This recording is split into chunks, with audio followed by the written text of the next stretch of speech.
पढ़ाई करनी है, एग्जाम की तैयारी करनी है, लेकिन मन है कि पढ़ाई में लगता ही नहीं। नींद आने लगती है, मन भटकने लगता है। इतनी कोशिश करता हूँ ध्यान लगाने की, लेकिन ये ध्यान पढ़ाई में लगता ही नहीं। इधर उधर की बातें दिमाग में घूमने लगती हैं। कल पढ़ लूंगा, कल कर लूंगा, करते करते वो कल आ ही नहीं पाया। अरे ये पढ़ाई नहीं, एक चुनौती है। ये कोई परीक्षा नहीं, बल्कि एक जंग है। और ये जंग बहुत छोटी सी है, क्योंकि तुम्हें जिंदगी में आगे ऐसी ऐसी चुनौतियों का सामना करना पड़ेगा, ऐसी ऐसी जंग लड़नी पड़ेगी कि तुमको समझ में आ जाएगा कि जिंदगी जीना आसान नहीं होता। ये पढ़ाई तो तुमको उस आने वाले कल के लिए तैयार कर रही है। अरे अगर अभी इसी से हार मान गए तो आगे क्या करोगे? कब तक सचिन तेंदुलकर और बिल गेट्स का एग्जाम्पल देकर खुद को समझाओगे कि उन्होंने भी तो पढ़ाई नहीं की थी? अरे उनके दिल में एक जुनून था, एक जज्बा था। अपने आप से पूछो, तुम्हारे दिल में ऐसा कौन सा जुनून है, ऐसा कौन सा जज्बा है जो बिना पढ़ाई के तुम्हारे हर सपने को पूरा कर दिखाए?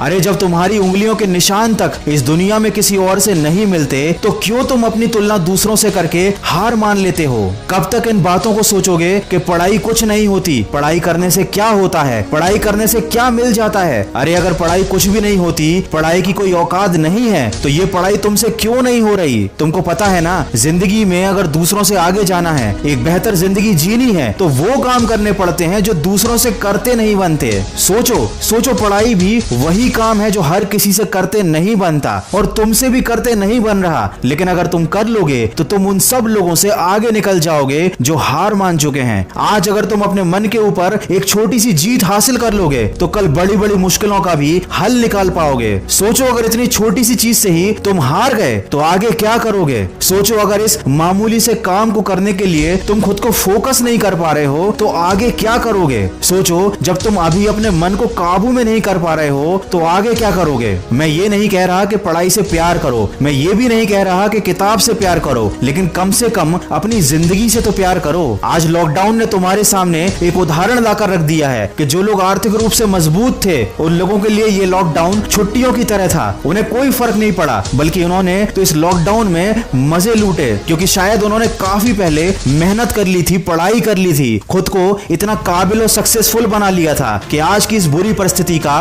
उन पर कोई प्रभाव नहीं पड़ा। और जिन लोगों ने सही समय पर अपने समय का इस्तेमाल नहीं किया, उन्होंने अपने मन को काबू नहीं किया था, अपने आप को सफल नहीं बनाया था, आज उनकी जिंदगी जहन्नुम से भी बदतर हो चुकी है। दोस्त, जिंदगी का कोई भरोसा नहीं, परिस्थितियों का भी कोई भरोसा नहीं। आज अच्छी हैं तो कल बुरी हो सकती हैं। आज माँ बाप तुम्हें बिठाकर खिला रहे हैं, कल कौन खिलाएगा? आज तुम सबकी जिम्मेदारी हो, लेकिन कल सबकी जिम्मेदारी तुम्हारे कंधे पर आएगी और तब तुम्हें सारी चीजें क्लियर हो जाएंगी, लेकिन एक पछतावा रह जाएगा। उस दिन पछताने से ज्यादा बेहतर है आज थोड़ा सा कष्ट उठा लो। अपने आलस्य को एक गठरी में डालकर कमरे के किसी कोने में फेंक दो। मन को भटकाने वाले विचारों को आग लगा दो। समय को बर्बाद करने वाले मोबाइल को स्विच ऑफ कर दो। अपने दिमाग को थोड़ा खाली करो और एक बार फिर से मेरी कही बातों को जरा ध्यान से सुनो। तुम्हें पढ़ने से कोई रोक नहीं पाएगा, तुम्हें आगे बढ़ने से भी कोई रोक नहीं पाएगा। एक बार मन में शांत दिमाग से खुद से कहो, नो एक्सक्यूज, फिर देखो क्या होता है। ये बात हमेशा याद रखना, तुमको विकल्प बहुत मिलेंगे मार्ग भटकाने के लिए, लेकिन संकल्प